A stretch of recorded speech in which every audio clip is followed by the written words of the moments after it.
Hello, everybody, and welcome to Books in Hindsight. I am your host, author Matthew Hines.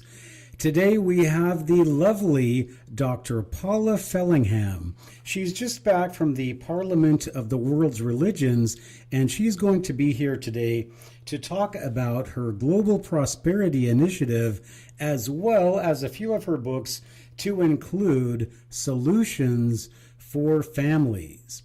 So, if you are new to the Books in Hindsight podcast, please consider subscribing on whatever venue you are watching or listening, and please consider a sponsorship at patreon.com/hindsight or go to heinessight.com. That's HEINESSIGHT.com, where you can pick up one of my great books or any of the great books in our featured author section. All right then, without further ado, let's go to the phones.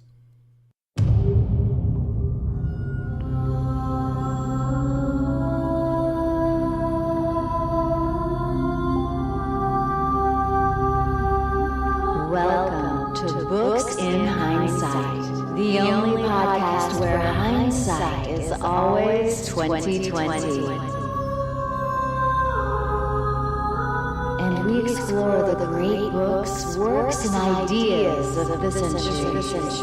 Now, here's your host, teacher, and author, Matthew Hines.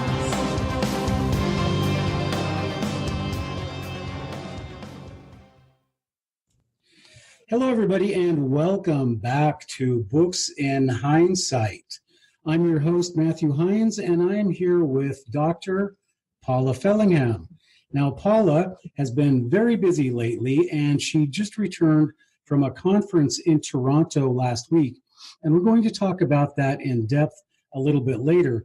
But this is Books in Hindsight, and we want to talk a little bit about Paula's literary contributions to the world. So one thing that we're going to talk about today, she has 4 books on sale, and they are available. She can tell you her website. She has many, and she also has many businesses. But if you want an easy solution, just go to heinessight.com and look for Paula Fellingham in the guest authors section, and you can order her books through Amazon right there. So Paula, let's start off with tell us about your conference that you just attended. It was called the Parliament of World's Religions. Is that correct? Yes, it was the Parliament of the World's Religions, and every major religion was represented. There were about 10,000 people there in Toronto, Canada, and I was honored to speak in the Empowering Women track, and with some dear friends of mine from different nations. And I love these magnificent conferences where people from all over the world come. I actually put on events, and I could tell you more about that. 2 weeks before this Parliament, I was in Morocco. The week before that in Cairo, Egypt. The week before that in London. And so I am a busy girl. I stay in high gear because I love my mission. My mission is to educate women and families worldwide through education, enlightenment, and entrepreneurship in an effort to eradicate illiteracy, poverty, and hunger, and to increase the level of love, prosperity, and peace on earth. So big mission, and I'm driven to strengthen people on this planet as fast as I can in as many places as long as I can. Well, that is very fantastic and quite a noble pursuit, no pun intended. Paula's comes from a pretty notable family. Her maiden name is Noble, and they are actually famous around the United States for various things. And her husband is also a very notable fellow himself. Is he a fellow at BYU now? Well, he's a full professor of biostatistics, and that's statistics as it relates to the body. And he's also, I have to put a little plug in, Matt, he's one of the assistant coaches of the women's volleyball team at Brigham Young University, and they're number 1 in the nation. They've never lost. and they only have just 2 or 3 games left. And then being number 1 in the nation, he calls them his ladies. And, we both just love doing what we do. And part of what we do is we're the parents of 8 children and 24 grandchildren now. We're so blessed. So people are going to want to know, you don't have to answer this, but everybody's going to want to know, how do you have time for all of this? But I'm sure you talk about that in your books and in your lectures. So Paula, can you just give me a rundown? I've got your books listed on my website, but can you just give us a rundown of your works right now? Sure. So really for so many years, for 25 years, and I've known Matt for many, many years, and he remembers me as a parenting expert. So 4 of my books are parenting books. They're solutions for families. And then because I'm a member of the Church of Jesus Christ of Latter-day Saints, then there's the solutions for LDS families. And I made quite a few changes into that. And then I wrote the Book of Values for children of all ages. And those are 76 values, like determination, optimism, honesty, integrity, cheerfulness, 76. And they're all in lessons. And then I wrote the Book of Values for LDS children of all ages. Then I wrote Believe It, Become It. This is self-mastery. This is talking about your choices in your life. And especially as a parenting expert, I know that what you teach your children and what you tell them they are, they become. What they believe they are, they become. So it's not a parenting book. It's all on self-mastery. It's on agency. It's on choice, how to choose your thoughts, words, and actions, and really be in control of your life. And that's Believe It, Become It. Most of my books, I've sold about 50,000 copies of each, and the Believe It, Become It is my number 1. Then I wrote Wealth Mastery for Women. And I wrote this as the only co-authored book. I wrote it with 4 other women called the 4 Dames, and they're magnificent. And we talked about how women need to decide to be wealthy, and then how to do that. And then, of course, to take their business or whatever it is that they do, their project global. And I have a little experience of doing that. So these books, I love my books. I'm writing one right now that I'm almost finished with, and it's 2 words. The title is just 2 words. It's Get It. Just get it. At what point are we going to really understand the things that we need to learn in this life? And so it's especially for women. And it's talking to them about things like stop worrying. Why do you worry so much? We're really good at worrying. And so how do we forgive easily, like very quickly? How do you do that? So I talk about that in this book called Get It.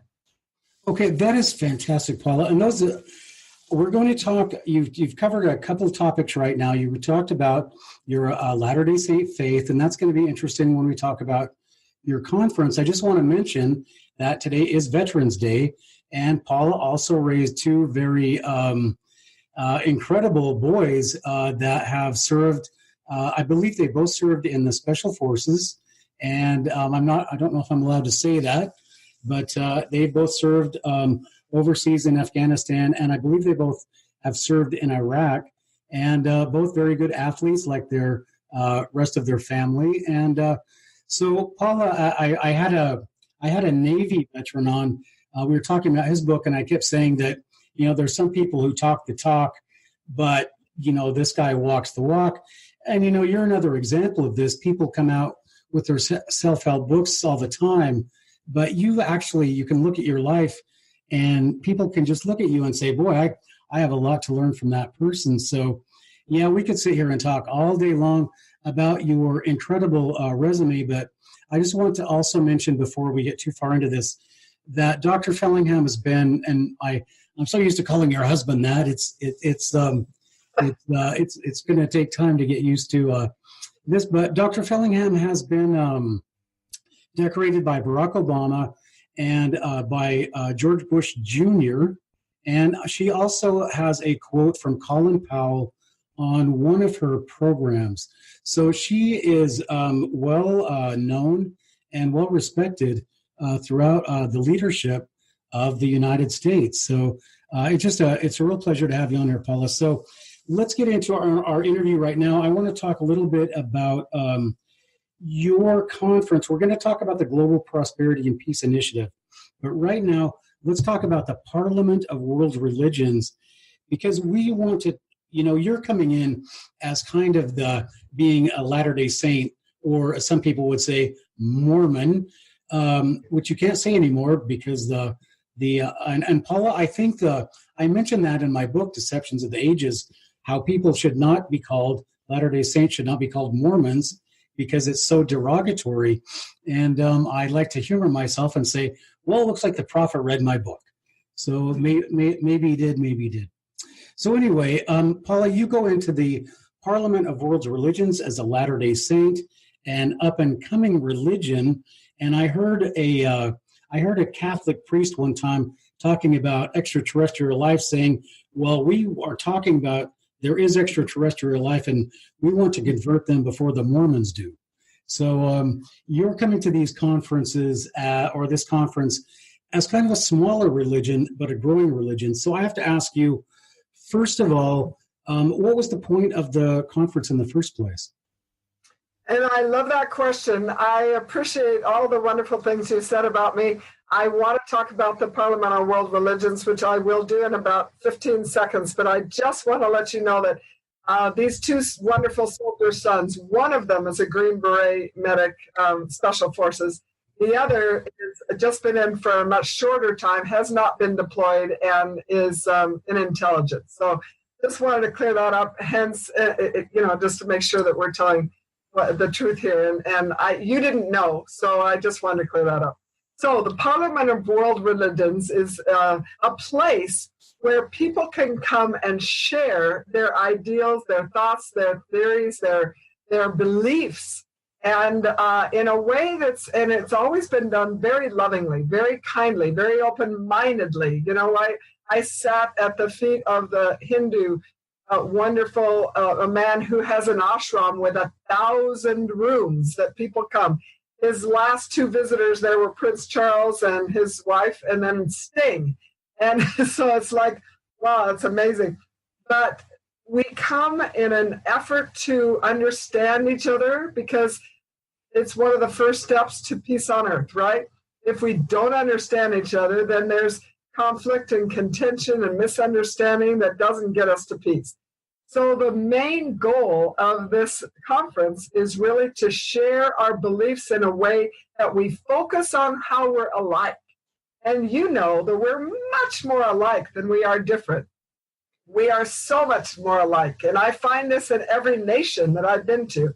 I've been to 35 nations in the last little while, and just teaching and learning, because we learn from each other.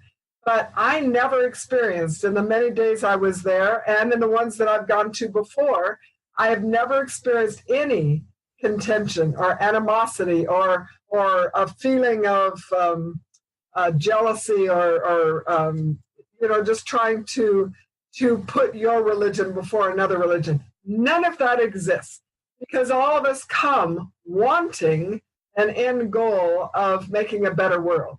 And so why would we waste our time doing anything but that?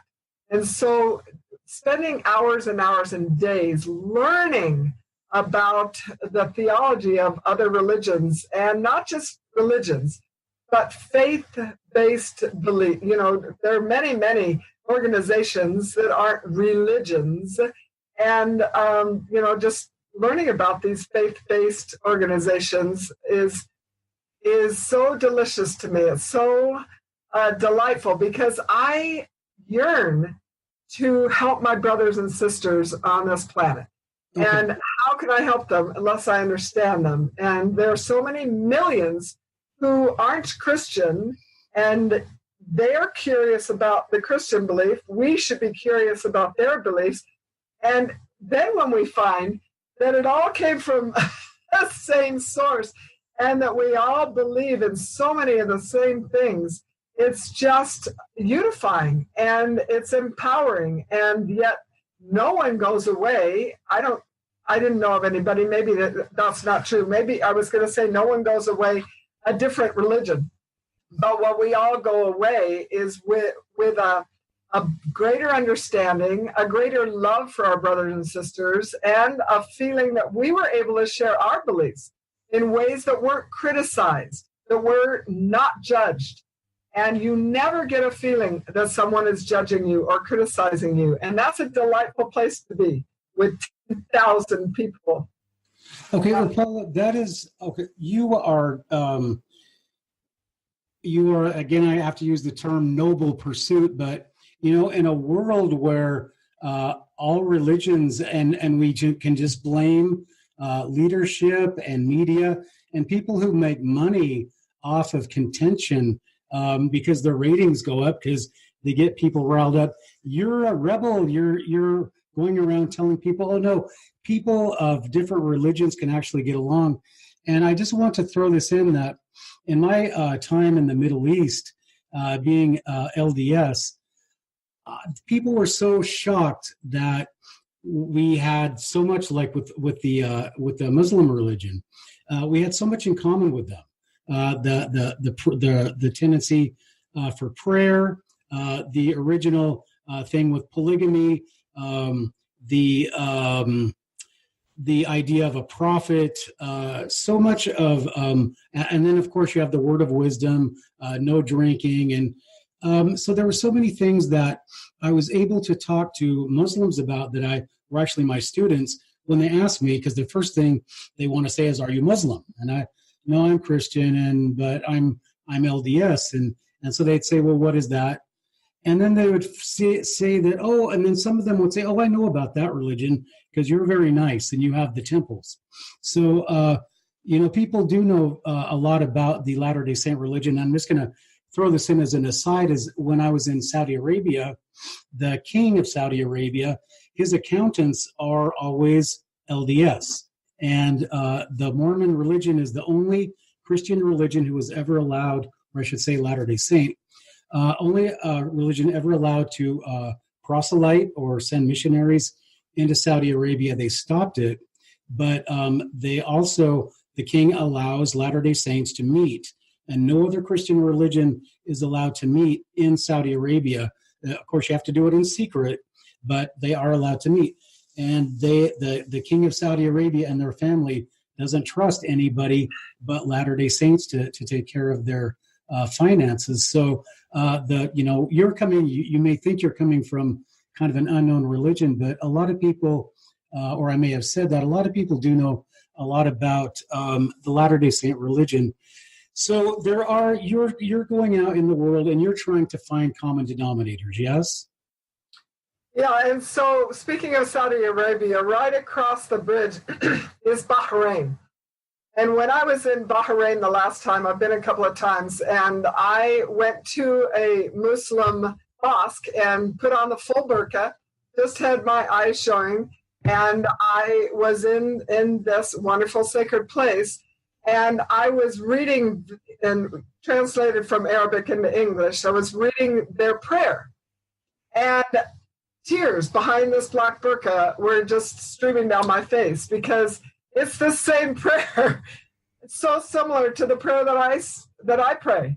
Yeah. And that morning and many other mornings when I've been in Middle Eastern countries, I've been awakened with this beautiful singing, to wake up to have the first prayer. And I think, how could a religion that believes so strongly in their God and honoring their God and their loving their families and all these things that are in their prayer, and being wakened up with song at 4 o'clock in the morning and getting on their prayer rugs and praying 5 times a day, I honor it. I honor the Muslim people. I respect them. And my experience actually, Matt, is in all these 35 nations, is that there are many who have never heard of the Church of Jesus Christ Latter-day Saints. I usually just say, I'm Christian. Then if they ask about that, then I get a little deeper. But so many, they just don't know about this particular belief. And it's wonderful to be able to share. But then when I learned about the Sikhs. And when I found out the Sikh means, and it's S-I-K-H, and the ones, that wear the turbans, and that they are seeking to see the face of Jesus Christ while yet in the flesh, and the other prophets. So they believe, of course, that they're the prophets, Abraham, Christ, others are prophets. And they want to be like these prophets. Well, we want to be like these prophets. We just believe that Jesus Christ is a literal Son of God. But when we say, gosh, we believe in so many of the same things, or just a variation on the theme, if you will, then there becomes this unity of heart that then takes us into deeper discussions of how can I help you? How can you help me? And how can we help each other as brothers and sisters and this community and this nation?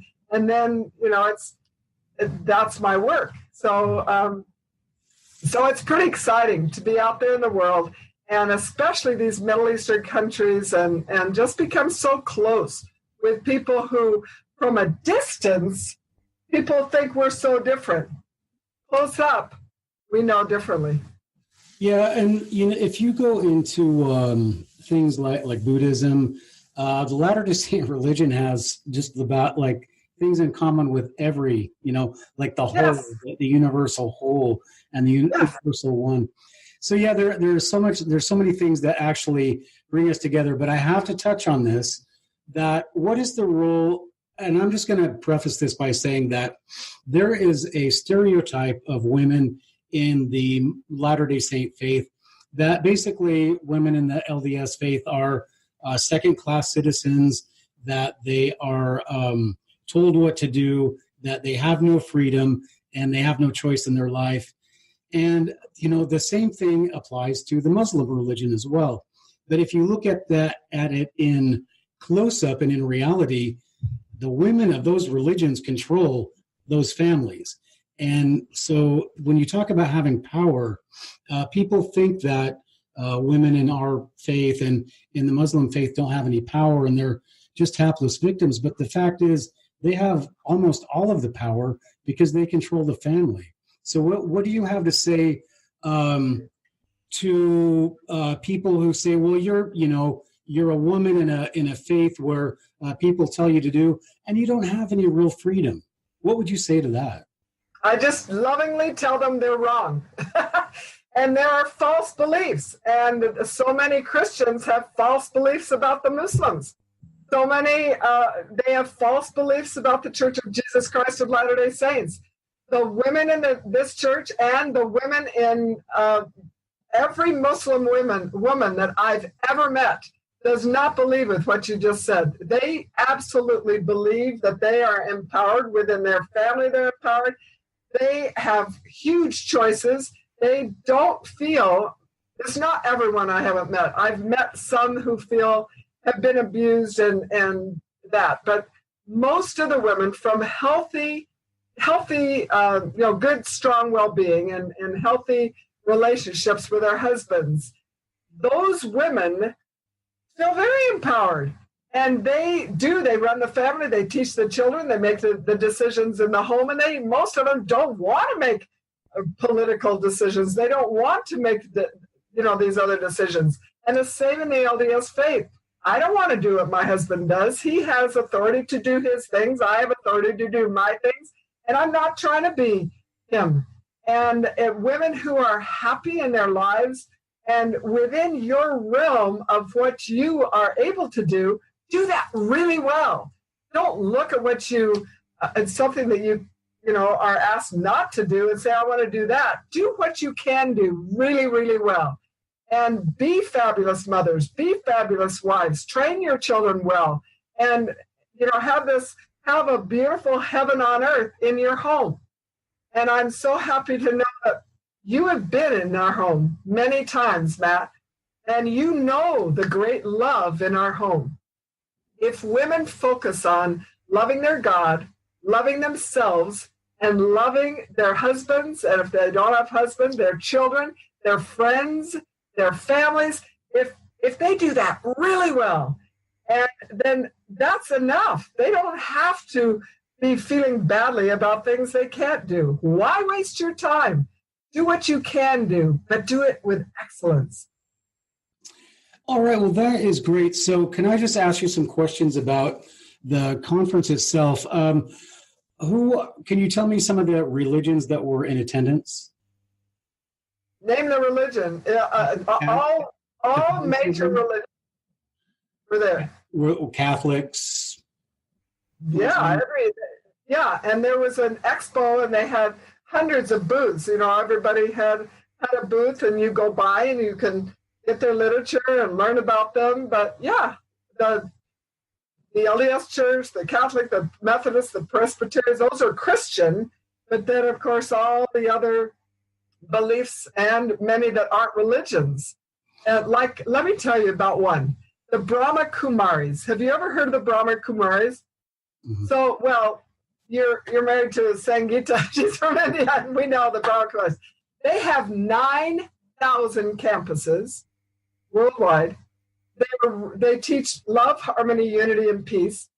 Their headquarters are in India, Mount Abu, up in the mountains, and I've been there several times.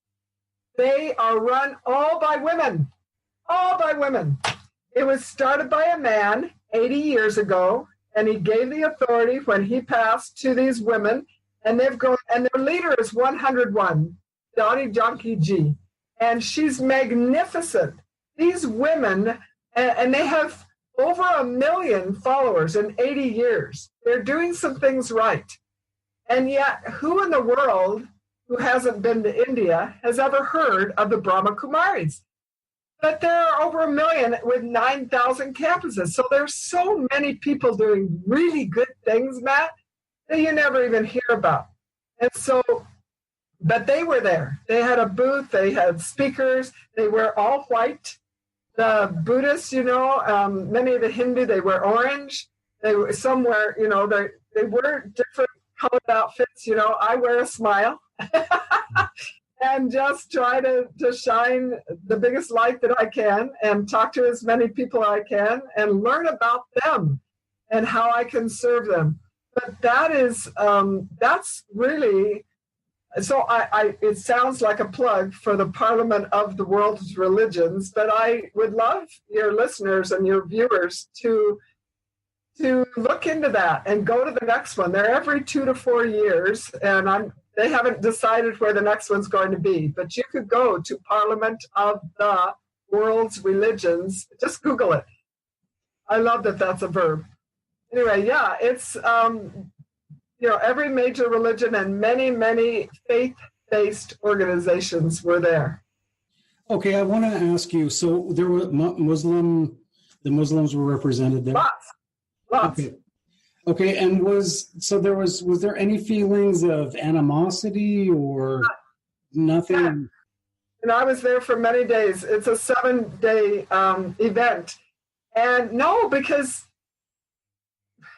you're not there to quarrel. You're there because you want, we all have the same goal, like I said before, but we care about peace a lot. And how do we bring about peace? And so we're learning from each other how to make this world a better place on many levels. We talked about every major issue. So the United Nations, there are 196 nations that are recognized by the UN, that are part of the UN, and they have 17 Sustainable Development Goals. Those are called SDGs for those of us who are working on it. These were hundreds and hundreds of hours, maybe thousands of hours were spent deciding on these goals. So every major religion has conversations about how can we, our faith-based organization, how can we help solve or prevent these problems from getting any worse? How can we do this? So one of the things I'm doing with my nonprofit, which is called, and the website is prosperity and peace.org. And it's the Global Prosperity and Peace Initiative, but the website prosperityandpeace.org. And I welcome your viewers and your listeners to go and become part of this. But what we're doing right now is we're creating an international youth parliament where we're asking the next generation, the 18 to 28-year-olds who are going to school, who care about the global, all these young people are coming to the world passionate about making the world better and fixing what's broken. And it's so heartwarming. And there were lots of young people there. I wish there would be more. But we are creating this wonderful parliament, 4 from every nation. There'll be 784 in this international youth parliament that will be able to influence the leaders in their nations after they are given trainings and researching and discussing these SDGs, Sustainable Development Goals. So every religion is focused on this. And we want to have some of these goals achieved or alleviated, diminished by 2030. So it has very clear 17 big challenges, and then by 2030. So what are we doing? So I'd like to invite the listeners and the viewers to just see what they are. What are those problems? And what are you doing to help the world be a better place? Ask yourself that question. And there's so many things that you can come and be part of. Okay, that is once again a very, very noble pursuit, Dr. Fellingham. But wouldn't people say, so you're talking about sustainable development? Some people would come back and say, well, aren't you talking about like planned economies? And basically, aren't you talking about socialism? No. Oh, no, not at all. We're talking about things like global warming. And if you think there's not global warming, you're wrong. I'm sorry, but you're wrong. There is global warming. We have lots and lots and lots of proof and statistics that says that there is. So how do we prevent these problems, these global issues, from getting worse? What can we do? The goals are to have it be, to improve the world's economy, education, environment. It's everything. Yeah. But it's not socialism at all. It's just how can we all be part of some of the solutions? Okay. So, that is it's such a broad and a broad, exciting. Excited, and it's something that is so out of context for the times we live in today. You're actually saying, no, let's forget about all of our strife and contention, and let's try to figure out a way to make this work. So that is fantastic. And so you're trying to bring in the younger people into your global prosperity and peace initiative. So what if I was to come out and say, as the gadfly, and say, well, our system is all based upon debt and people, not having most, like we live in America, so we have access to like grocery stores and housing and things that most of the world don't have access to.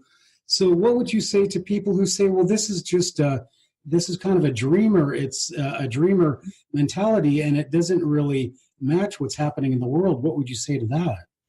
I would say yes, and I'd own it with all my heart. Martin Luther King said, I have a dream. And I have a dream, Matt. I have a dream that when I leave this planet, the world will be a better place because I lived. And I think everybody should have that dream. Whether it's a little tiny baby step that you're doing in your family, a little bit bigger step that you're doing in your city, your community, your state, your province, your area, or your nation. Whatever you can do, do it. But don't just sit around watching CNN and complaining that the sky is falling. It's like, is that doing any good? Yes, I'm a dreamer. I have goals and dreams and passion about what can be done because I know that good people are doing amazing things. And so I don't want to be with that's why I'm writing that book, Matt. Get it? Part of what I'm saying is that you can make a difference. And we're spending way too much time complaining and judging and blaming and not enough time fixing and focusing on solutions. So I love George Bernard Shaw. He said, this is the true joy in life, being used for a purpose recognized by yourself as a mighty one, being a true force of nature instead of a feverish little clod of ailments and grievances complaining that the world will not devote itself to making you happy. He said, I want to be thoroughly used up when I die. For the harder I work, the more I live. I rejoice in life for its own sake. Life is no brief candle to me. It's a sort of splendid torch, which I've got to hold up for the moment. And I want to make it burn as brightly as possible before handing it on to future generations, close quote. And that's my response to your last question. All right. Well, that is fantastic. Let me just ask you this, though. Who are you focusing on when you, with your global prosperity and peace initiative? You were talking about the youth, right? Yes. Why the youth? What happened to people of like our generation? Are we just... Well, what happened to them? This is one of the projects. If you go to prosperityandpeace.org, you'll see that there are 12 major projects. And one of them is youth, this youth group that we're just starting. But we have many. And last year, we put on 98 events, 98 live events in 80 nations. So that wasn't youth-based. Those were what I call national peace ambassadors. And when we launched the GPPI, the Global Prosperity and Peace Initiative, in 2016, I had people from 72 nations come and say, how can we be part of this? They were performers, speakers, audience members. And I said, what do you want? They said, we want peace. And I said, great, go back to your nation. I give you a certificate and I'm making you a national peace ambassador. We can all be peace ambassadors. And they say, well, what does that mean? I say, well, put on an event and let's shine a spotlight on what we can do. Let's get some projects that all work toward peace in your heart. Because if you don't have peace in your heart, you're never going to find it anywhere else. Peace in your home. How about that? Just work on that. And peace in your community and nation. So on the website, we have peace lessons. And that's prosperityandpeace.org. And they're Arabic, French, Spanish, and English. Give the peace lessons in your home. Give peace lessons in your school. So we collaborate with lots of organizations. One of them is the Rotary International. I'm a Rotarian. So I created a film and a PowerPoint and a written presentation that then they approved at the international level. And in all 36,000 clubs, they're going to show this peace is possible. And that's the name of the presentation. And it talks about that peace in your heart. So that's, if you have one peaceful, kind, beautiful thought that you didn't have before, you have increased the level of love and prosperity and peace on this earth. So it's not hard to do. Some people just don't choose to be actively engaged in that. Mm-hmm. So do you think that you're a rebel, all right? Let's just say that right from the start. You're a rebel. And there are people who are promoting the same kind of peace movements and whatever, but yep. Do you identify with those? I mean, they call these, I know you are a liberal in some sense, but people would really, I mean, look at you and say, I'm pretty conservative. Totally conservative.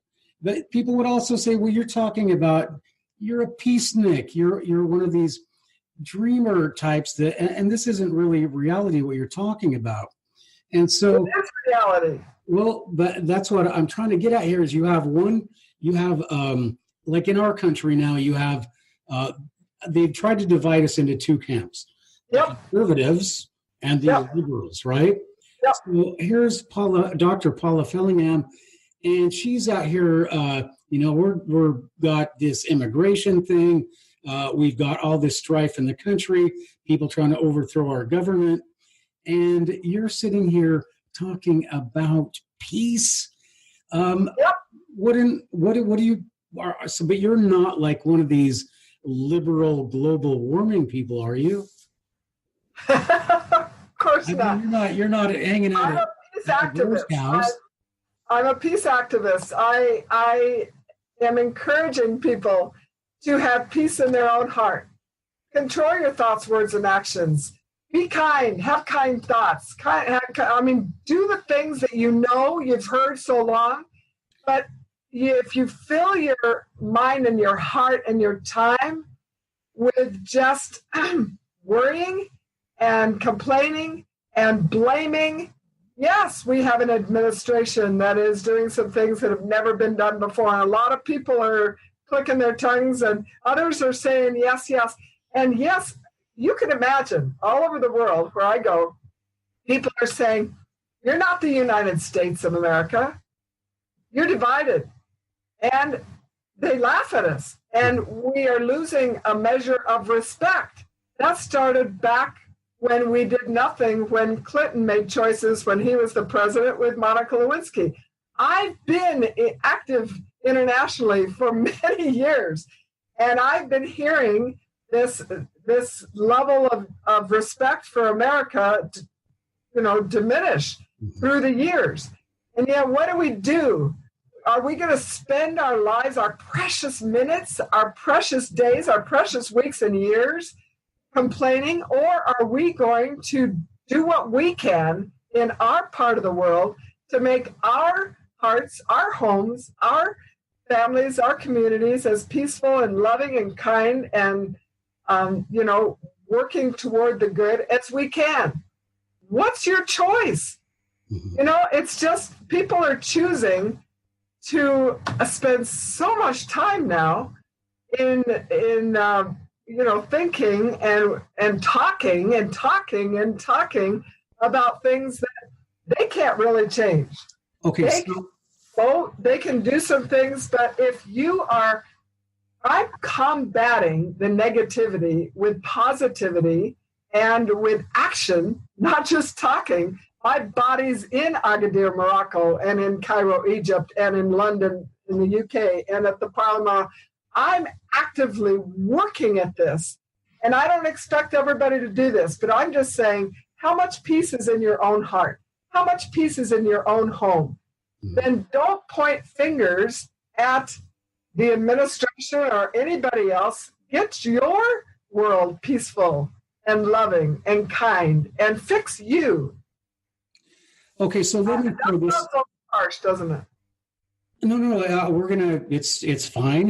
We're going to talk about that. But first of all, let me just go back to your Latter-day Saint faith and everything that you're talking about. They're basically Christian values that you were taught growing up, right? But they're values of every major religion. They all believe in love. That's the common denominator is love. So it's not just Christian. It's pretty much the world. Okay. But what you're talking about now is, and all this contention is, you have a media, it's basically a brainwashing. They want people to think that they only need to depend on the media and the government and the certain group of people, and they're going to help them out. And this is a group of people that deceives people, that has caused a lot of problems in our country, and that don't have the same values that you have. But then you are still you're a liberal. I mean, I hate to keep saying this, but where do you just divide yourself? What is the difference between your peace initiative and, Al Gore or Barack Obama or somebody else? What is the difference? What is the fundamental principle that separates you from other liberals? We're education-based. We are trying, I have curriculum in every area of a person's life. It's called Total Life Excellence. And it's not perfection, but you never wake up in the morning saying, ooh, I want to just be mediocre today. I want to lead a mediocre life. Nobody does. They want to excel. So I created a book or a training or a course, an outline that helps people mentally, physically, emotionally, socially, spiritually, financially, and in all their relationships. There's only 7 parts of your life.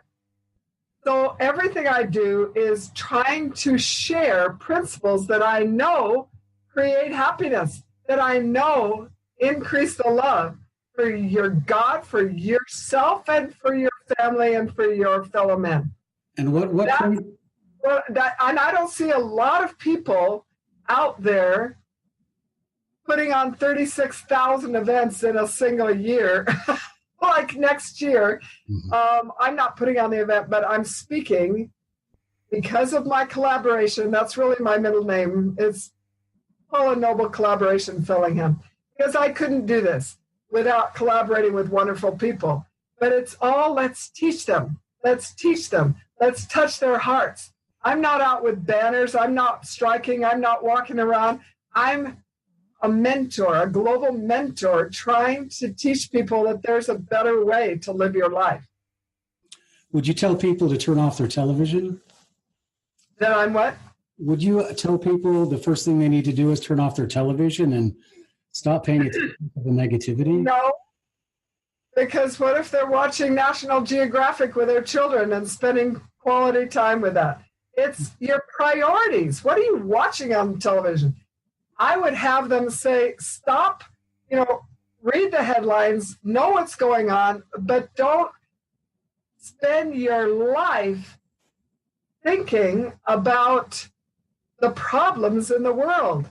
Rather, spend your life working on solutions. Can I just... We have a lot of gripers, a lot of complainers in this country right now. Yeah, I just want to throw this quote from Dr. Fellingham. I heard it, I think, when I was 15 or 16. She said, just tell me when the war starts. So, I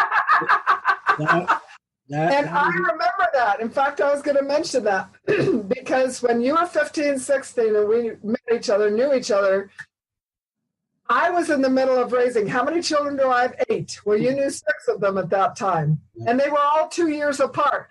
So my focus, Matt, needed to be on what I chose to bring all these people into the world, right? And so I wanted to be the best mom on the planet. And I wanted to not look back and say, wow, you spent a lot of time doing that or that, but what happened about all the children you brought into the world? So my whole life was focused on meeting their needs in every area of their lives. And you remember that.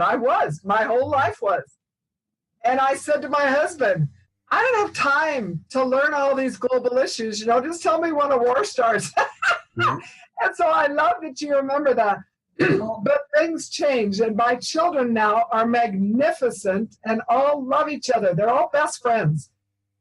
Amazing love. I had 42 people here yesterday, and I was related to all of them.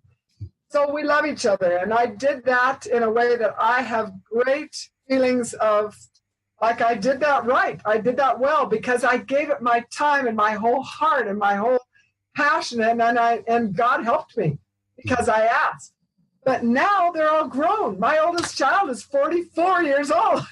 And so it's like when your oldest child, they're all older. And now I have time to help my fellow man more than I had then. But I still give my family quality time. And you mentioned at the beginning of the show that you mentioned, how do you do all this? And I'd like to answer that question now.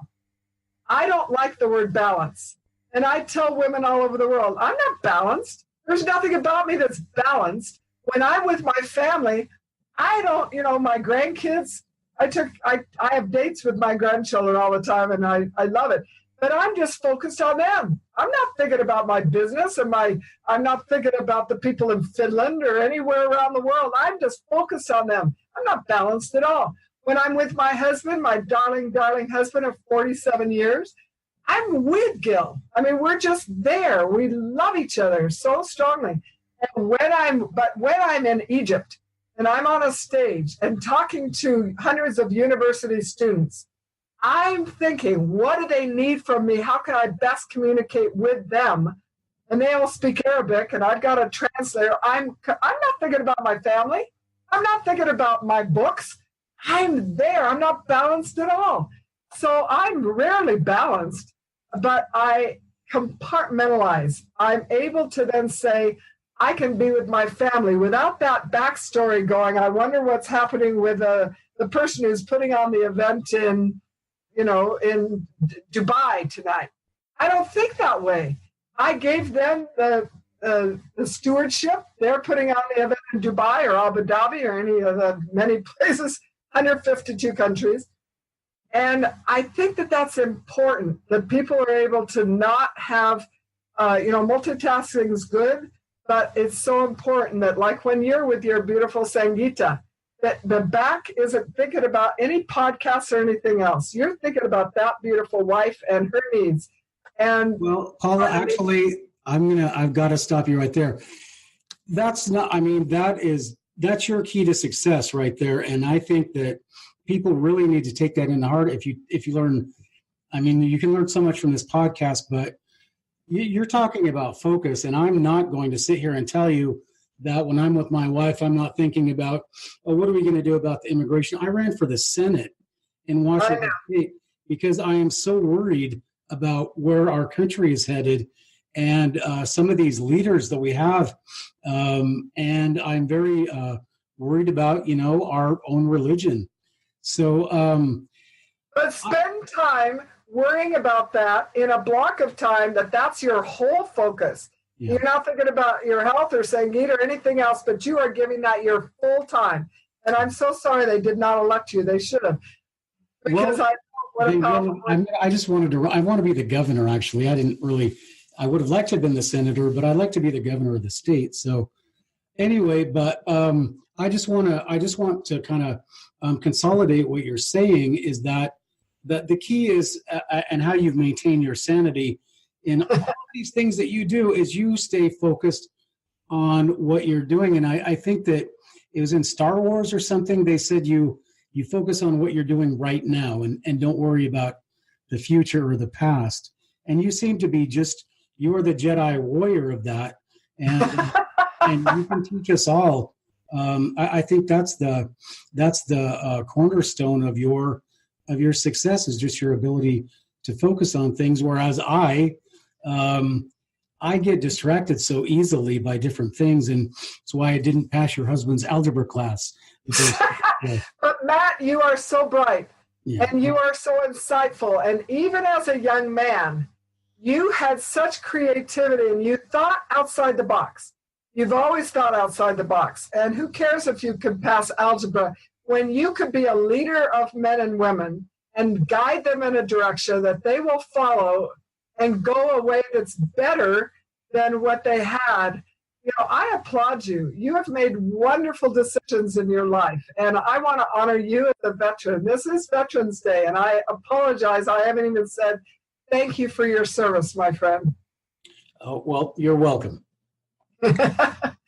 Yes. I actually don't like it when people say that, because it's like, I'm sorry about your loss. I didn't lose anything. I didn't lose a quarter. Somebody died. So when people say, it's just kind of those things that people say. And I remember I was overseas for a long time, and I came back to a different culture completely. Okay, so I have so many questions I want to ask you, and I can't see a time here. So you can keep track of our time, I guess, if you would. But, you can't either. All right, well, I guess we go until we go. My question is here, Dr. Fellingham, is there a crisis of Christianity?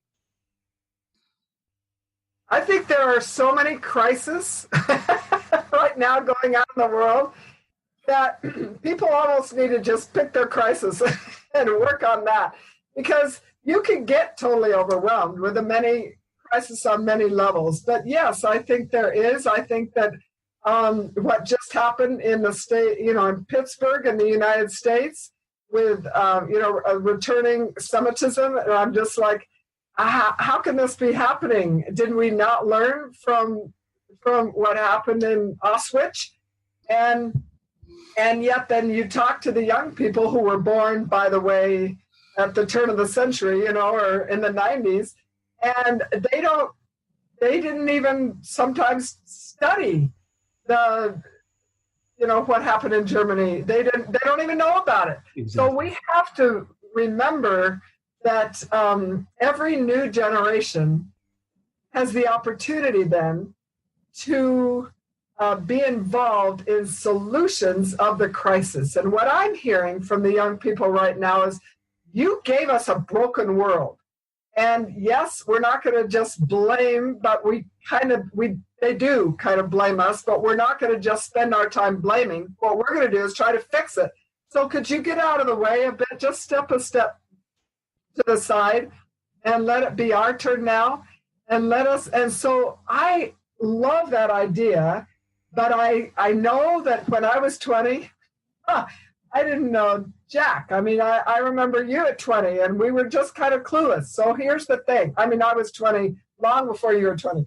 But what I know is that our young people today, they have enthusiasm, they have global minds, they have a desire to make a difference. They've got, incredible skills online, but they still need to be shadow leadership. They still need people who are my age and your age and younger, in 40s and older, to say, let us be part of your decision making, because we've walked this path.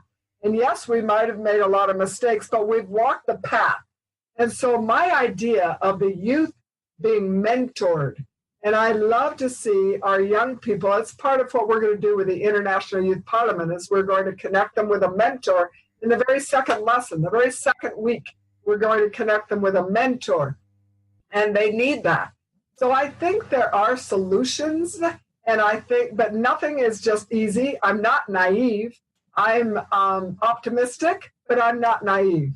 I've been out there. But what I also see is that what we sometimes think is a crisis isn't a crisis. Let me give you 2 examples. Number 1, I have girlfriends in several African nations that in the middle of the night, they went and filled in the wells that the Americans came and put in their community. Why? The Americans say, oh my gosh, these poor girls, they need to carry these big pots on their heads 5 miles to the nearest river and then 5 miles back. We'll give them a well. What they don't know is that they didn't walk a mile in these women's shoes. They don't know the real crisis, and they make assumptions, and you know what that does. But to be able to say to these young women and these mothers say, that's our only break. That's the only time we get to be together. We laugh on the way to the river. We have fun on the way to the river. And these Americans put in a well, and then we can't even go to the river with our friends. We have no break. We used to be able to get away from our husbands. We took the children with us lots of times. But this is like the only thing they get to look forward to in their day is going to get the water. Mm-hmm. And so that's one example. We can't just assume that we have all the answers to the crisis unless you walked a mile in their shoes and you really know their issues. Another example is in the Quebec slums. I can't say it without smiling. I have some of my sweet friends down there, and I say down, it's the largest slum on the planet. It's right outside Nairobi, Kenya, Africa. And for those who think that Africa is a nation, there's 54 nations in the continent of Africa. So this is in Kenya. Their capital is Nairobi. The Kibera slums have 1 million people who live in 1 square mile. 1 million people. Google it. Kibera. And what you might notice when you Google it and you look at some of the pictures is you'll see happy, laughing children. They don't know they're poor. They're kicking around the balls that are just string and they come apart. And when one of the times I was down there was one girl, and they're all Africans. And she had a long line of children, and she, the older one, she was about 15, she was saying, now it's your turn to dance. And they would go onto these boards and they would dance away. And then she would rate them. And I thought, this is a future leader when she leaves the slums. But, they're having fun. And the women, the women are happier, many of them, in those slums than the women who live across the lake from where I live in 10,000 square foot homes. Yeah. And it's the highest Prozac popping population on the planet. You love that alliteration. In Utah Valley in Utah. I'm so sorry to admit this. And these are women who are taking an antidepressant drug. Why? Because they're comparing too much, because they don't have something that's really meaningful in their life because they are looking at their bodies in the mirror and they're slim and beautiful, but they see fat and ugly. And I'm like, how did we get there? Yeah. So then I teach Total Life Excellence. And that's, I just try to get to as many as I can, as fast as I can. But again, when I go to Kenya and I look at those, and those women are happy, they have one chair, one brush, and one hair dryer. And that's a business.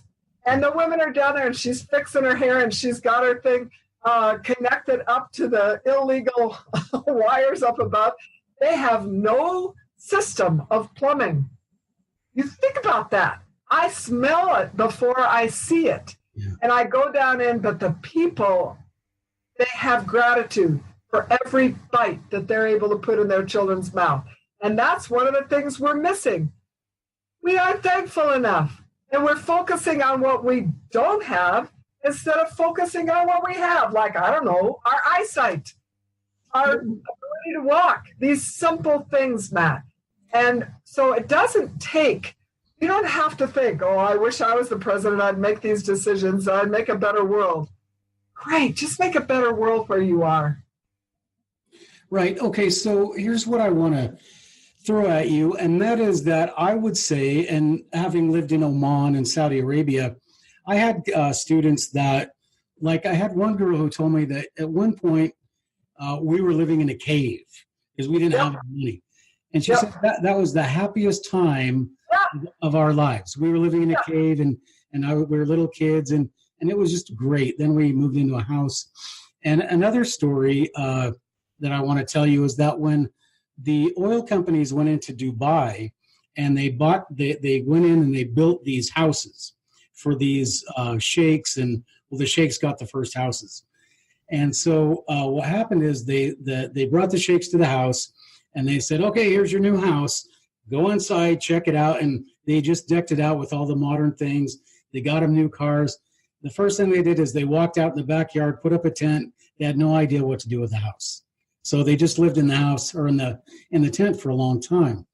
And so my point is that you're sitting here telling everybody how happy they should be when the media is telling everybody how miserable they should be, so you'll buy their junk.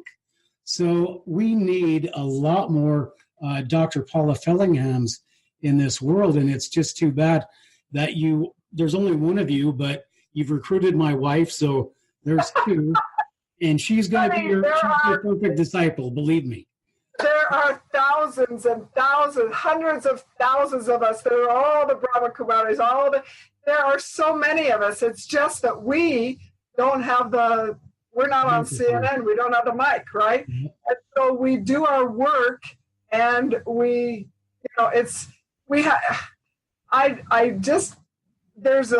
are a lot more Paula Fellinghams than the one you know. Yeah, okay. So we're probably running out of time. I just this is for the people watching and listening. How do we get involved? How do we join your group? What's your website? Okay, I don't care about anyone buying my books. What I would love to invite your listeners and your viewers to do is to go to prosperityandpeace.org. And it's got to participate, and it's got contact information. And just let me know. Just say, I want to play. And I'll email you. And you can be involved in all of this. And I guarantee you that your life will be better because you serve, because that's the key to happiness. Okay. So prosperityandpeace.org. And Dr. Fellingham, I'm sorry, is that correct? Prosperityandpeace.org? Yes. And so also could you talk a little bit about when? Are we still doing WIN, your women? Oh, the Women's Information Network, yes. And anybody could go to women's, and that's, plural, women's information, all written out, network.com, women'sinformationnetwork.com. And if you'd like to specifically strengthen women, be involved in the women's movement of today, there's contact information, and my phone number is 866-GO-WOMEN. All right. That's it. Okay, so do you think that women are going to take a larger role in the leadership of the future? Oh, there's no question.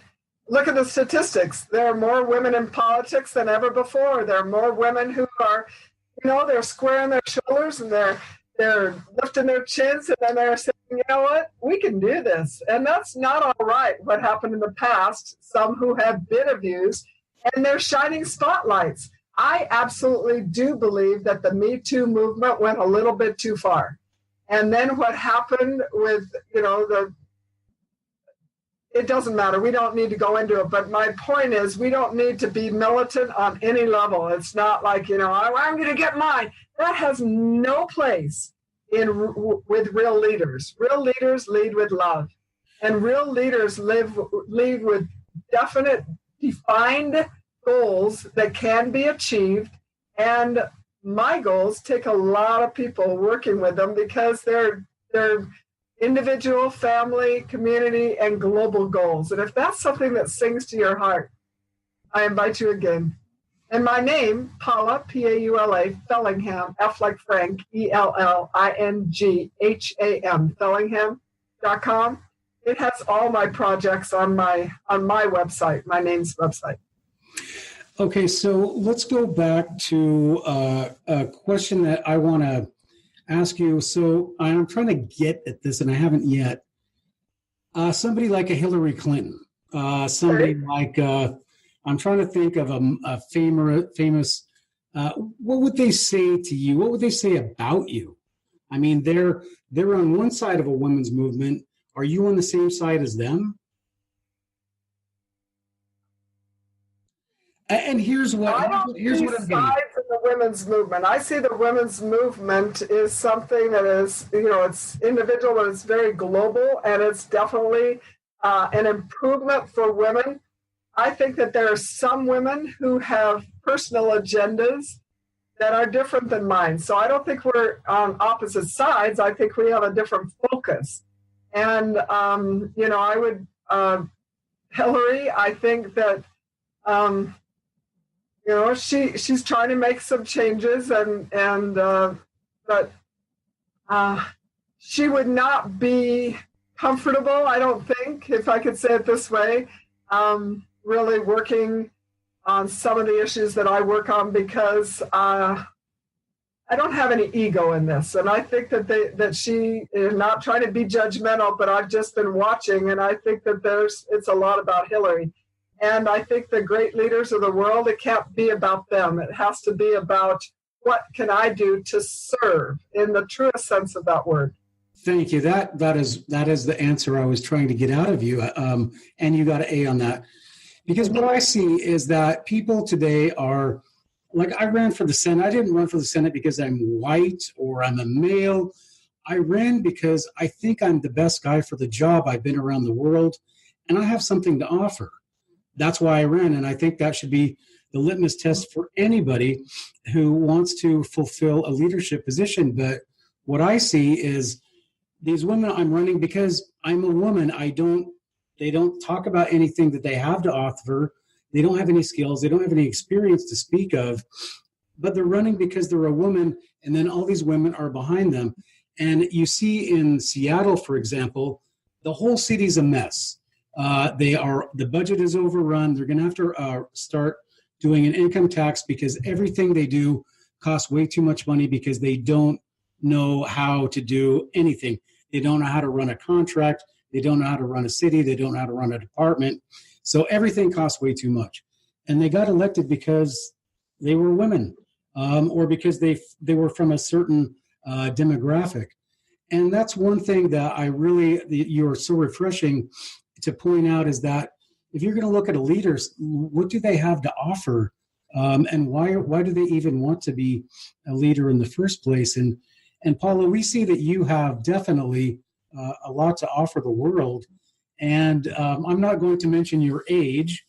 I mention it all the time. I mention it. I'm 70. She's 40. She's 40. She keeps trying to tell people that. No, it's not something to be ashamed of. If I have a 44-year-old child and I've been married 47 years, you just kind of add it up and you figure out that I'm 70. But my inside stopped at 33. My outside just kept going. Yeah. Well, I would like to see your 44-year-old daughter next to you and see which one looks younger. Oh, no, there's no comparisons. Really? Well, thank you for having me on your show. I adore you. I honor you for the difference that you're making in the world. And I invite all of your followers or listeners and viewers to love themselves just the way they are today. And when you're living yourself, subscribe to my podcast. There you go. All right. Now, Paula, before, I'm not going to let you go just yet. I just need to say you can find Paula's books on, they're on your website as well, right? Paula? Yeah, they can just go to my website. They can find everything about me on my website. Okay. And if you go to Heinessight.com, you can also see links to her books on Amazon. So, yeah, Paula, it has been just fantastic having you on the show. And I hope a lot of people, I hope people will share this and get your message out as much as possible, because all the guests I've had so far have come to talk about books, and Heinessight, or Books in Heinessight, is about books and great ideas. And Paula, you've got so many of them, and you've been such a contributor to the world. So, yeah, I wish you luck in all that you do, and I just hope that people will look at your website and look at the works that you do, and hopefully they will follow your example. So thank you. It's just a real honor to have you on the podcast, Paula. And so I guess we will say goodbye for now, and we'll see you next time. And for all you guys that are out there watching or listening to our podcast, please check out Paula's works and books and her projects, and please keep on reading. This is Books in Heinessight, and we will see you next time.